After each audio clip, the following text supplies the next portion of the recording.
এখন সব জায়গায় চলছে ফেসবুক কন্টেন্ট মনিটাইজেশন নিয়ে তোলপাড়।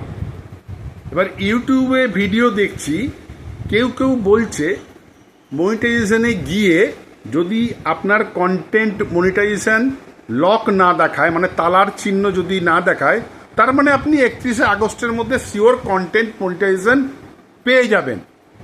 মানে মাতব্বরের অভাব নেই এখানে, ঠিক আছে? এইবার ওইসব কিচ্ছু না।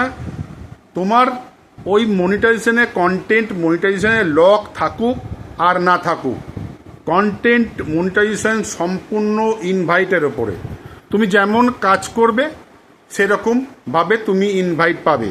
তোমার যদি কাজ ভালো হয়, তুমি যদি ফেসবুক পলিসি মেনে কাজ করো, তুমি কন্টেন্ট মনিটাইজেশন খুব শিগগিরই পেয়ে যাবে। লক আছে কি লক নেই ওসব দেখে লাভ নেই, ওসব ভুংভাং ভিডিও দেখে লাভও নাই, সময় নষ্ট করো না। মনের আনন্দে ফেসবুকে নিজের কন্টেন্ট আপলোড করো, ভালো ভালো কন্টেন্ট আপলোড করো, নিজের কন্টেন্ট আপলোড করো, কপি পেস্ট করে নয়। কন্টেন্ট মনিটাইজেশন সেট আপ দেখবে অটোমেটিক চলে আসবে। বুঝতে পেরেছো?